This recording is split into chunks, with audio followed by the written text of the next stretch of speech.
Hey guys, it's Brianna Hodges. And Lainey Rao, welcome.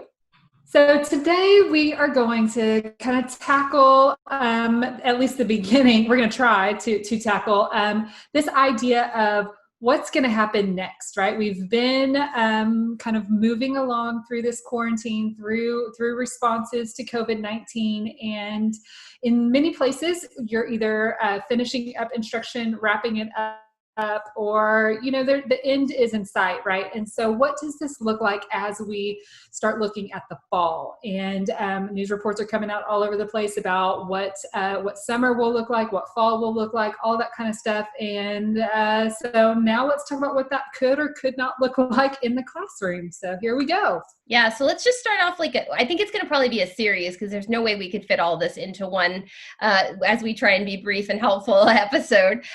So let's just kind of talk about what will it look like potentially in the fall. We don't know if it's going to be blended, if it's going to be fully online. It's probably going to depend on where you live. But what are some of those considerations that we have to be thinking about now? And maybe it's not even that we have to be thinking about them now because we can take that break and enjoy our summer. But I think you and I are both getting a lot of questions from people that we know and on social media, like, what do I need to be thinking about? So this episode is not meant to add stress. It is meant to help relieve stress just so that you feel a little bit more prepared should whatever your situation be, that you feel more confident moving forward. So we're going to get into some tips about how to kick off a school year in either a blended or an online environment. And we're going to get to that in a minute. But first, I think we're going to start with our sweet and our sour. What do you think, Bree? Should we do that? Sounds fantastic. Yep, let's dive in. Okay, so I'll go ahead and start. I know we talk about social media a lot because you and I spend a good amount of time learning from social media and connecting with our professional learning community through social media. I'm going to make a confession, and that is that I suffer from what I think of as the comparison hangover. I don't know about you, but I spend time, and Austin Kleon says, don't spend time in your feed because that can be a little demoralizing. It's better to like search out things, but I'll be honest, I do spend time in my feed. I want to see what's going on.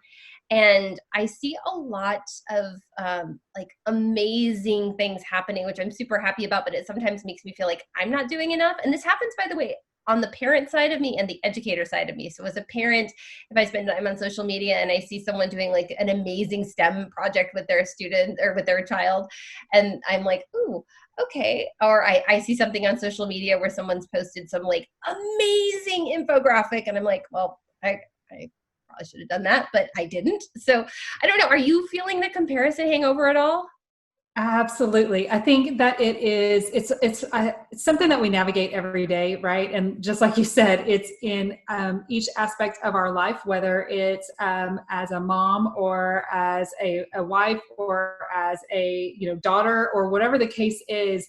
We always look at things and go, how does that compare to me? How could I be different? How could I be better at this? And our kids do it too.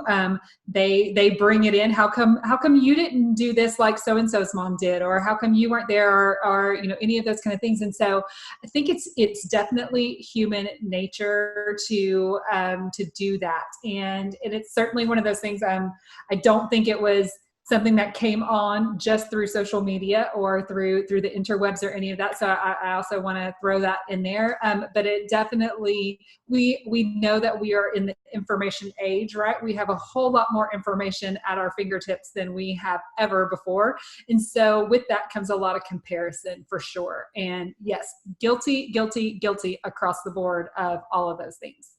I mean, and there is, so the sour being that like that comparison hangover can really make you feel bad, but the sweet is that I get so many good ideas and I really do get a lot of inspiration from seeing what other people are doing.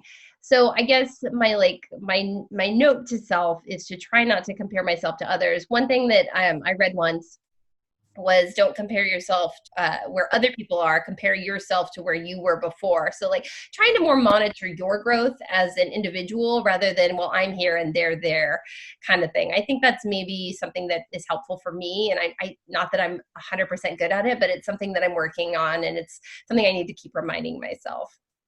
I love that. And since you did give a shout out to Austin Kleon, I'll say that one of my other favorites from that book is him talking about how when we try to imitate people, that, you know, imitation is the sincerest form of flattery, right? Like that's the quote that often goes in there, but he explains it. And again, you know, me and my athletic references, he talks about how, all of us of a certain age grew up wanting to be like Mike. And so we would go out in the driveway and we would try our moves and we would do all this stuff, but try as you might, you don't have the same body type that that sports star has. That doesn't mean that you're not a gifted athlete or that you aren't going to be able to do the things that he did. His body was the only one that was designed that way. And so your body is going to interpret those moves and is going to have a different flavor on that and may be above and beyond what he did or whatever the case is. And so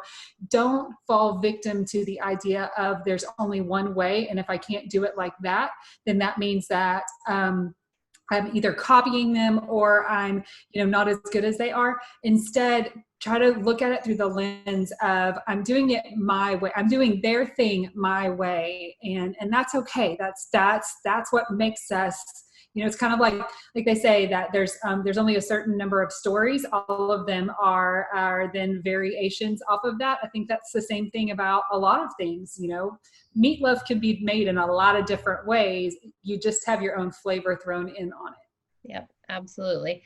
Well, so kind of as we're moving into this, and again, we're going to make this a series because there's a lot to talk about with what to consider moving forward in our new school year, where we won't have had that face-to-face connection. That's one of the things I'm talking with a lot of teachers and administrators about right now is their anxiety, because when we moved into this emergency remote teaching, it was kids they already had relationships with, it was peers they already had relationships with. And that's going to change in the fall because there will actually be obviously new kids coming into our class and also new peers, right? That we're going to have some change in staff at schools. So we're going to focus on what's happening in the classroom, but maybe that's something else we can bring up at some point too, because we are going to have a shift in culture for sure. So in that vein, my sour has been that looking at the summer, because I love summer. I love summer for lots of different reasons. Number one, my kiddos, my personal children are home a little bit more. And so I get to see them and we get to spend a ton of time outside. But I also love it because contrary to popular opinion out there in the world, as we educators know, our learning doesn't stop in the summer. And some of my most favorite learning opportunities are in the summer. Tons of conferences and just that exchange with people that we almost always see online, but now we get to see them face to face. And so it kind of hit me this week that that's not happening this summer in that way, right? And so all of a sudden I just had that just, again, realization that this quarantine keeps throwing right back in our face over and over again, just when we feel like, okay, I forgot that I can't do that now. And so, kind of bummed me out because I get some of my best ideas learning from other people in these situations. And again, super, super sour time for me. That said, the sweet that came along with that is realizing that so many people are kind of shifting in this, right? And so we're seeing what was face-to-face is now moving into some virtual situations. Lots of people are looking at opportunities to connect and maintain these conversations that were face-to-face now in these virtual situations. And so I really, it continues to fill my spirit. And I think that that's such an important thing because I love Twitter and I love Instagram and I love Facebook and I love those social media pieces and following blogs and reading, but there's something to be said for actually being able to look at somebody in the face and have that conversation, and you just feel that connection even stronger. And so I love that we're seeing that jump kind of come through. Yeah, it's definitely feeling like trade-offs. And by the way, that hit me hard when you were talking about it, because I haven't fully processed all the things that are being canceled for the summer. I know some of the conferences where you and I would see each other are getting pushed back, and hopefully they'll actually happen. But I got word of one that was canceled, like flat out canceled. There's no postponing it. It just will not happen.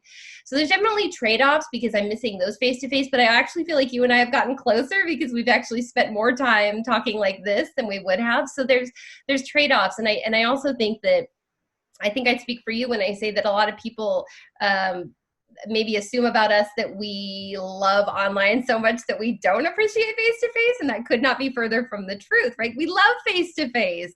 Absolutely, absolutely. And I think that that's what's so interesting for me in this time frame, right, is because it is so similar to what we're seeing happen in the classroom right now, right? Like we thought, oh gosh, this has to happen this way, it has to happen this way, it has to happen face to face, has to happen with paper, pencil, small group right here. And then all of a sudden the rug is pulled out from underneath us and we don't have any option other than to shift and pivot. And we're seeing that move happen into the classroom. And so what it reminds me of is, from a teacher perspective, from that educator perspective, how to remember what are those possibilities out there, and how can we start to incorporate some of those things, just like we would go to a conference to learn some new, strategies and tips and tricks and ideas. How can we use what we're seeing online come into our classroom too? Absolutely. And one of the things that I also, I think you're with me on this. I also like Pinterest. And that's, to go back to my earlier point about comparison hangover, like that's definitely a place where I get a lot of comparison hangover. My house isn't as pretty as that house. My kids' lunches don't look like that. Like there's so much that happens through that. And I feel like as a teacher, there's probably a lot of us having that fall comparison, that back to school comparison hangover, where you're on Pinterest and seeing all these pretty, pretty classrooms and like, oh, I wish my classroom looked like that. And so we can maybe move away from that and focus on the more important things. And that's what I'm hoping will happen in the fall, where we focus on the building community, the building learning relationships, and the social emotional learning. If that would be our focus for this back to school, I would consider that a total win and a real sweet in our sweet and sour.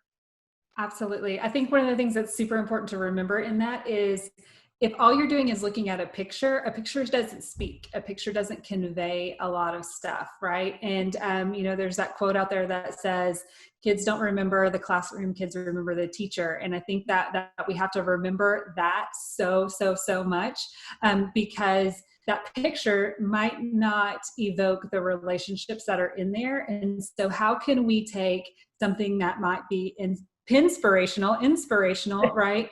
And then move that into reality and really reflect those connections that are in there and how that looks different. And so I think that's going to be our first big topic that we discuss, right? Of like, what does that look like? We've got to have that connection. We've got to have that community, right? I like to say we have to have conversations before we can have connections. We have to have connections before we can have community and culture. And so how do we really jump that in there? And having, the perfect posters or the perfectly designed Bitmoji is not going to do that.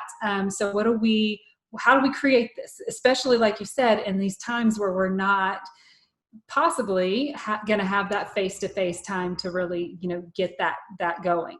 Yeah, and I love that quote you referenced about they're not going to remember the classroom, they're going to remember you. And I know there's a lot of anxiety from teachers, like how are we going to get to know each other? And I just want to try and alleviate some of that, in that I actually believe there's potential to get to know your learners better through a blended and online model than through a traditional face-to-face. I think that we've both seen that. Just being in the room with someone doesn't necessarily mean you're getting to know them. And when you're super intentional about, and we'll call it teacher presence, and that's kind of what we're going to focus on today, like how do you make sure that your kids feel you there on this learning journey with them? I've talked about it on other things about, like, we don't want them in this asynchronous abyss where, yes, they're on a Zoom and that's their teacher presence, and then the rest of the time they feel completely alone. And so, it was emergency, we know that, and there was God bless our teachers who were doing so much. And it was tremendous what we've seen, and some beautiful inspirational things were happening. And now it's time to take a breath and think about how we can be super intentional in that, rather than, because we were just, doing our very, very best when it was happening. Right. Looking at this opportunity to, we've been very reactive in this because we didn't, like you said, we didn't have a choice. And now, now's our opportunity. So often that's what summer is. That was summer for me in when I was in the classroom, summer for me with my consultants, all that kind of stuff of this is that time where we get to really be proactive. We get to do those make it, take it, right? We get to really kind of dig in. So how can we design our experiences for the fall and be super intentional with that?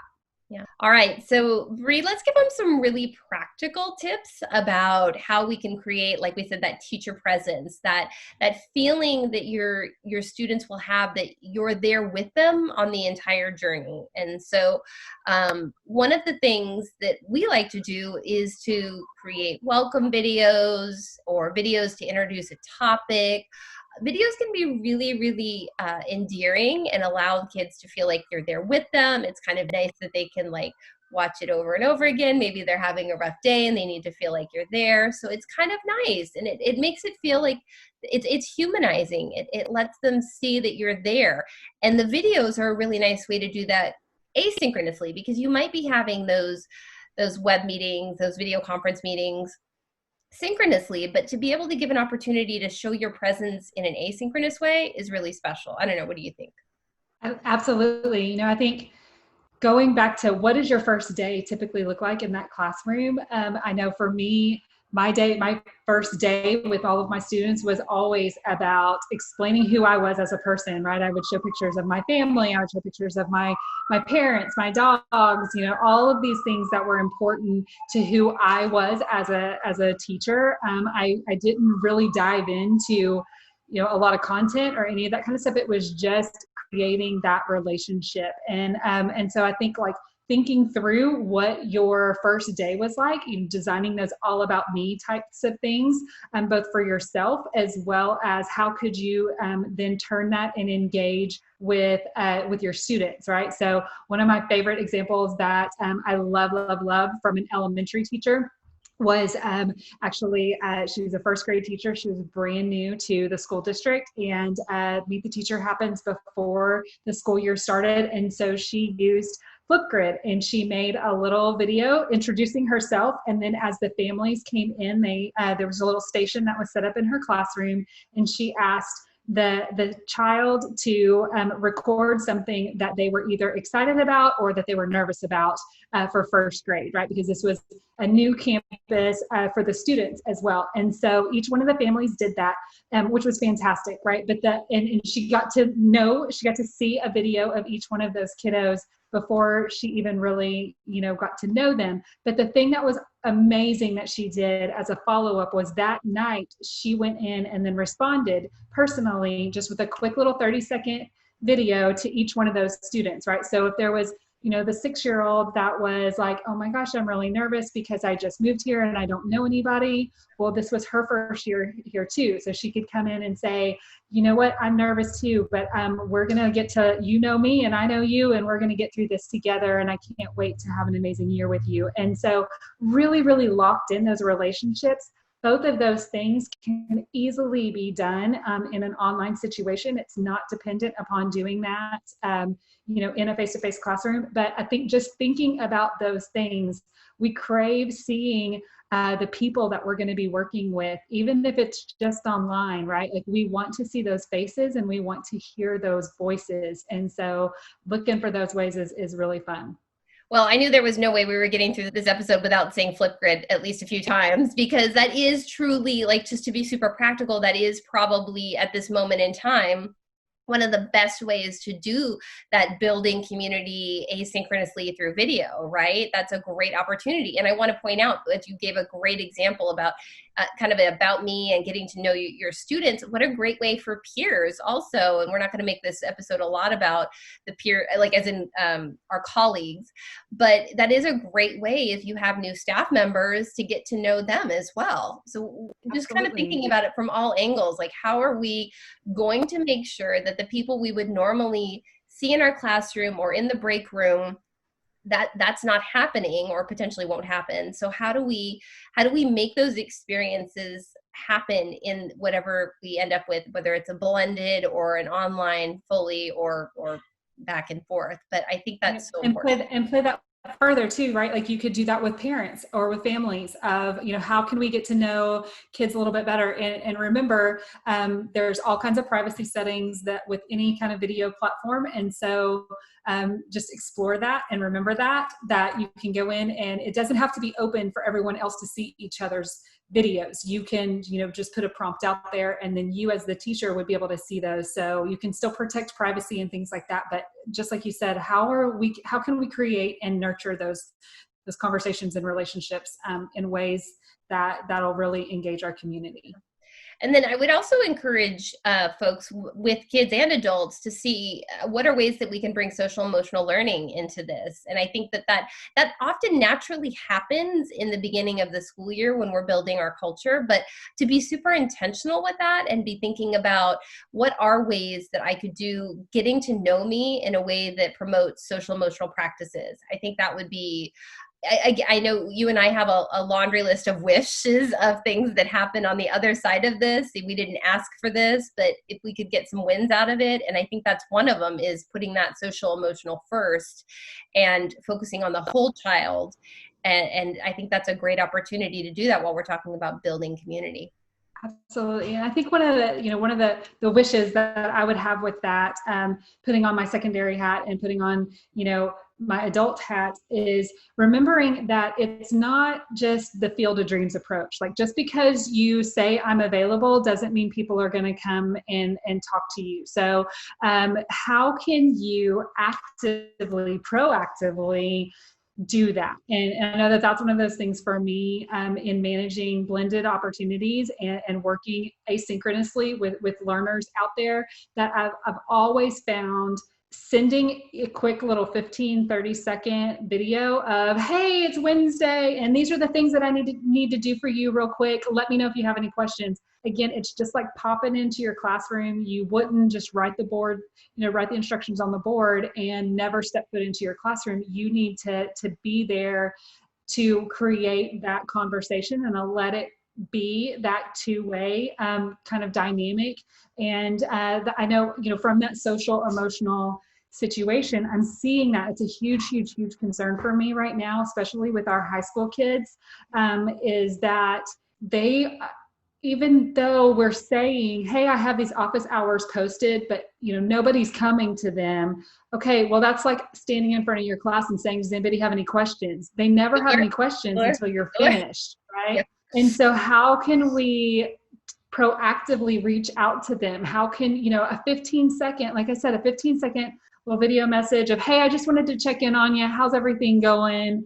I'm always here if you ever need to talk about it. Like, we need to send those reminders to build and really check on it, because we, think about us as adults, we're struggling with not having those connections all of the time, right? And so it's only natural. I was just having this conversation with a parent of a senior in high school this last week, and she was talking about how hard this has been, not to bring down the vibe that we have going on here, but we're seeing, some serious consequences happen for our high school kids, for kids, in that secondary situation that are really struggling and not having an outlet for that, some serious mental and physical challenges by not having that connection. So how can we really build that better for them? Yeah. And I think that's so important. And I've also seen some stuff about people worrying about engagement, and that engagement won't happen if they don't feel like you care. And so we've been talking about video, but if you have to, and I wouldn't even say if you have to, don't forget about phone calls. Like, there are other ways to communicate and connect, and I feel like we are going to have to be super, I love that you keep saying the word proactive. We're going to have to be proactive, we're going to have to be really intentional, and we're going to have to make sure that we connect with every single child. That is how we will keep them engaged and coming back to learn in our learning community. It's going to be essential. It's critical. It is. And I love that. There's so many different modalities, right? Like good old snail mail, right? Grab some postcards, send them out. Jessica Gomez, principal from California, she had a fabulous post that I took and then reinterpreted for a couple things about using digital postcards, right? And so you could do this both for staff, community, volunteers, students, whatever that looks like, but designing a little digital postcard and then taking an audio file, right, of like popping in just a quick little audio that says, hey, I absolutely loved what you're doing. You know, I hope you had a great summer, whatever the case may be. And you can crank those out, you know, template it and send those out. So just maintaining that connection, varying it, making sure that it doesn't get old for you and it doesn't get old for the kids, but remembering to build that community. I love how you mentioned the snail mail postcards. That actually made me really nostalgic from when I was in the classroom, and I did that before email. I did that every year. I sent a welcome postcard to my kids, letting them know I was so excited to be their teacher. And this could truly be an opportunity to kind of revisit some of these practices that we've abandoned for the faster technology options, and maybe it's time to like go back and decide what should we keep and what should we let go of. And so I love that. And there's so many different ways to connect. That teacher presence isn't just about video. It's about making sure that your kids know you are there for them. And so if you're not hearing from your kids, you can't give up. You got to keep talking to them. You got to be reaching out to the family. You got to do whatever you can to get those kids back to you.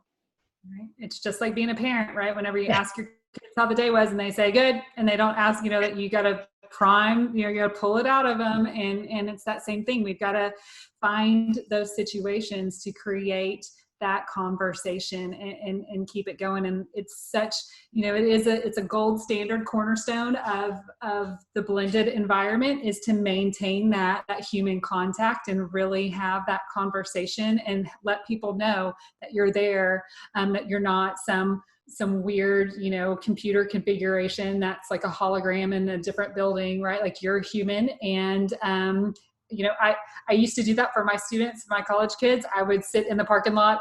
If I was on my way to the coffee shop and I'm waiting in line, then I would throw open my phone and do a quick little video of here's the things that we're going to, that are due this week. Let me know if you have any questions, right? So it doesn't, again, we're just kind of belaboring the point at this point, but it doesn't have to be this huge video production. It doesn't have to be perfect. You know, one of the greatest takeaways that I had for me whenever I started in the classroom of doing some video and things like that was somebody saying, you know, what happens if I sneeze in the middle of my of my video recording? And the presenter paused and he said, have you never sneezed in front of your class before? And it was such like an oh my gosh, you know, head slap moment of yeah, I've sneezed in front of my class before. And so I'm going to cover my mouth and, you know, try to not sneeze into the microphone, but it's what they're going to see. So you're just human and be human. And that's what they want you to be. Yeah, if anything, it just makes me more human, and that's what we're all talking about, humanizing that online experience. So, I mean, I think you and I could talk forever about even just teacher presence and how to humanize the online classroom. But in our effort to be brief and helpful, we'll kind of wrap it up here. And then I think what we'd love is, because, you know, Bree, you and I have this real hope that we'll get people engaged to kind of help guide us on our journey and to keep us informed and to teach us. And so I'm really curious what questions teachers are having right now. Like, what are their wonderings? Again, we're all on somewhat different timelines. My kids still have 5 weeks to go, and your kids are almost done. So it's a different experience for everyone, but I'm curious, no matter where you are in your timeline of wrapping up the year, like, what are your questions for starting the new year when we don't know what we don't know? There's still so many unknowns, but what are the wonderings already? Right. I love that. And what are the things that you've done in the classroom or that you've done through this experience? Maybe you've been in this, during quarantine, have you gotten new students, and how did you process that? Like, I mean, if all of a sudden you've got a new student on your roster in the middle of this, did you have any kind of onboard for them, or, what are some of those kind of pieces? I think just let us know, like, what are the things that you're thinking about? How can we help, or how can our community help of getting these things pulled together for us? Absolutely. Yeah. I definitely think that's really smart to be thinking about what worked well while we were kind of in the, I'll call it the sandbox time, the just trying to build the plane in the sky time. So I know there's great stuff out there. We can't wait to hear from you guys. Thank you so much. And we look forward to next time. Awesome. Awesome. Thanks, guys.